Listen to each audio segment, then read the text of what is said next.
Salve e benvenuti a questo nuovo tutorial del sindacato CIS Veneto dedicato alle novità contenute nel decreto Cura Italia riferito all'emergenza coronavirus. È qui con noi e do il benvenuto a Graziano De Munari, Un saluto a tutti. Collaboratore ed esperto del CAF CIS Veneto, che sostanzialmente ci aiuterà a verificare assieme le novità fiscali e le facilitazioni alle famiglie contenute nel decreto Cura Italia.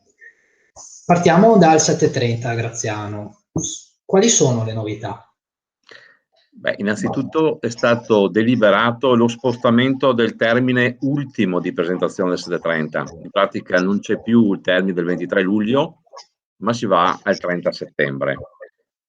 A questo proposito aggiungo che la consulta dei CAF, considerata la situazione attuale, ha stabilito un po' con il coordinamento di tutti i CAF che l'attività reale partirà dopo il 6 aprile, ovviamente sperando che non proseguano le restrizioni. Accenno subito alle domande che normalmente vengono fatte su questa cosa qua. Non succede per il rimborso, ci sono dei problemi.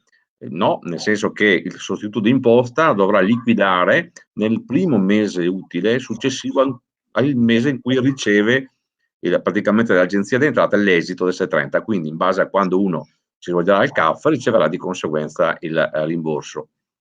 Ultima cosa, i modelli CU invece saranno disponibili, anche nonostante tutte le proroghe di altre cose che vedremo dopo, dal 31 marzo, quindi le CU sono disponibili al 31 marzo e poi si potrà procedere in aprile per prendere appuntamento per la gestione 730 che finirà il 30 settembre.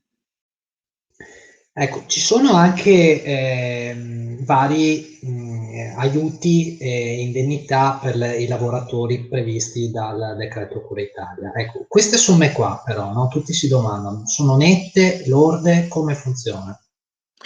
Sì, allora, innanzitutto in ogni provvedimento che poi vediamo velocemente è scritto con chiarezza che non concorreranno queste somme a formare il reddito, quindi sono totalmente esenti da tassazione. In particolare sono quali?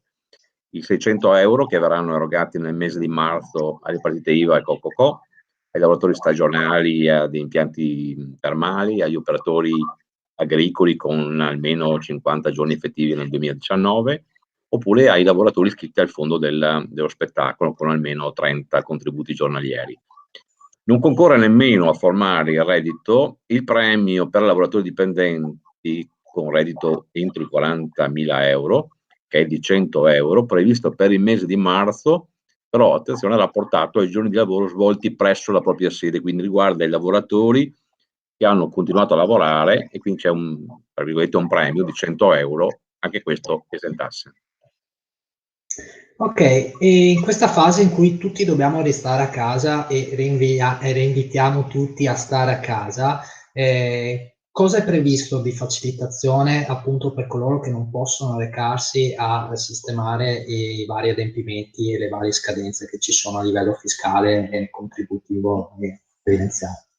Sì, il decreto effettua varie sospensioni e rinvii di molti adempimenti e scadenze.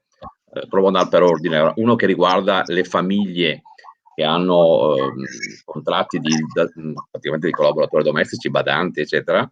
La scadenza del versamento dei contributi previdenziali e assistenziali e per i premi per l'assicurazione obbligatoria in scadenza dal 23 febbraio al 31 maggio 2020 dovranno essere effettuati entro il 10 giugno del 20, questo senza applicazione di sanzioni né di interesse. Questo è la prima cosa.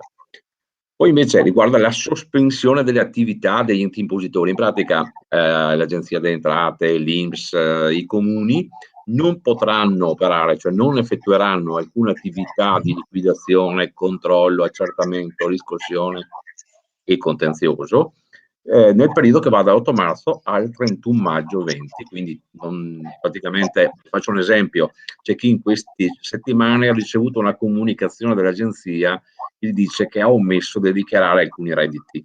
Ecco, lì c'è scritto un termine di 60 giorni, ovviamente questo termine non vale, nel senso che l'agenzia non potrà fare nulla fin prima di fine maggio. Quindi è chiaro che avendo questa lettera in mano mi preoccuperei ai primi di giugno di muovermi, però in realtà l'agenzia non fa nulla fino a maggio.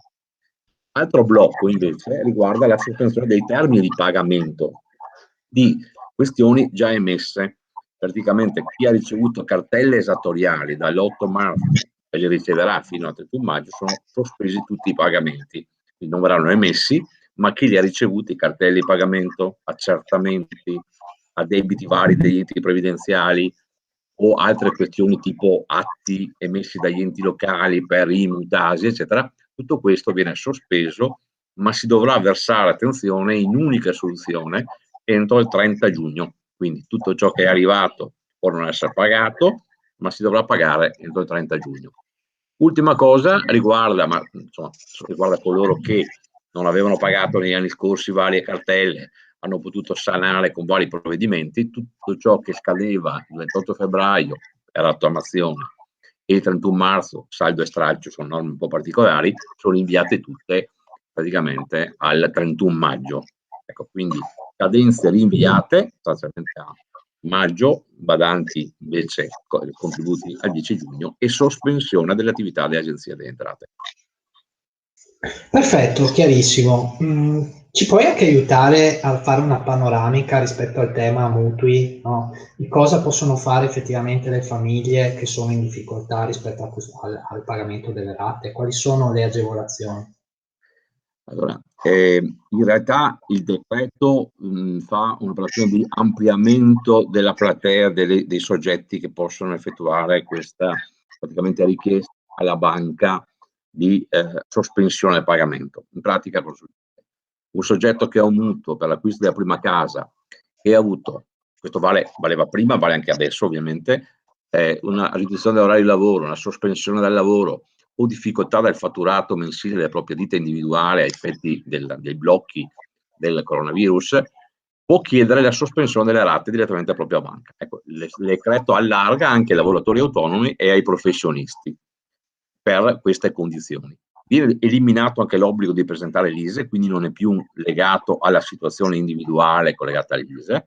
Cosa comporta? Una sospensione delle rate fino a 18 mesi, quindi di fatto un allungamento del piano di ammortamento, perché subentra in aiuto il fondo di solidarietà previsto dalle norme di anni fa per i mutui, che si accolla alla quota di interesse del mutuo e al termine della sospensione ovviamente riparte il carico proprietario, la rata di capitale e la rata di interessi. È un'agevolazione finalizzata al periodo da fare presso la propria banca. Ok, quindi richiesta da fare alla propria banca. Ok. Mettiamo che ho il documento di identità che sta per scadendo. Ecco, cosa posso fare visto che non mi posso muovere da casa? Perché devo rimanere a casa. Certo, anche su questo è intervenuto il decreto e prevede che tutti i termini di scadenza delle carte d'identità, in scadenza o scaduti sostanzialmente, vengono prorogati al 31 agosto, quindi c'è tempo fino praticamente al 31 agosto. C'è però un particolare a stare attenti, perché lo precisa il decreto, questa misura non si applica ai documenti validi per l'espatrio. Quindi nel caso in cui uno avesse necessità, deve necessariamente produrre, deve comunque trovare il modo di accelerare per, ovviamente, consiglio di verificare negli enti le aperture che sono ovviamente determinate con orari ben definiti. Invece per quanto riguarda l'emergenza, no, sanitaria che sappiamo abbiamo i nostri ospedali che hanno bisogno di attrezzature e di macchinari, c'è grande necessità. Ecco, come possiamo noi da casa che vogliamo dare una mano a chi è in prima linea, che ci sta dando una mano a contenere il virus e a star bene, cosa possiamo fare per aiutarli? No? Se vogliamo dare dei soldi, fare dei versamenti alle varie onlus piuttosto che agli ospedali, regione o lo Stato. Ci sono delle agevolazioni, come posso fare? Allora, le agevolazioni che c'erano, ci sono praticamente al di là del decreto, continuano e sono ampie, nel senso che e nel momento in cui io faccio versamenti a Onlus o a associazioni di promozione sociale, eccetera, tutto ciò, a ricerca scientifica, eccetera, sono agevolazioni che esistevano, esistono e continuano. La novità è che il decreto introduce un'ulteriore tipologia di agevolazioni.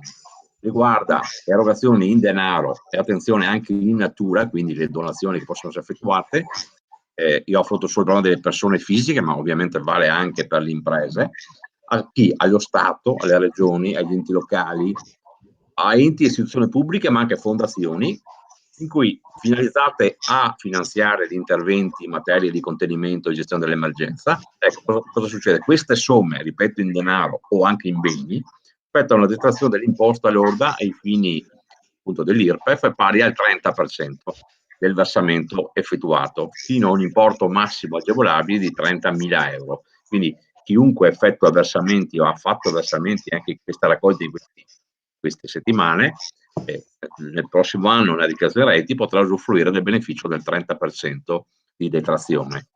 E per quanto riguarda i beni in natura, ancora un po' complessa, ma è uscito un decreto a fine novembre del scorso anno che precisa poi adempimenti. Ecco, nel caso di donazione di beni bisogna seguire, cioè un po' da approfondire, quindi invito chi sta facendo o ha in mente di farlo, magari di approfondirlo con internet, eccetera. C'è il decreto che è uscito il 28 novembre 2019, prevede autocertificazioni sia di chi dona e sia di chi riceve. Quindi è un'ulteriore agevolazione che allarga la possibilità di, come dire, fare solidarietà e di avere un beneficio fiscale. Perfetto, grazie Graziano per la consueta chiarezza e disponibilità. Ricordo Graziano De Munari, collaboratore ed esperto del CAF CISL Veneto Servizi.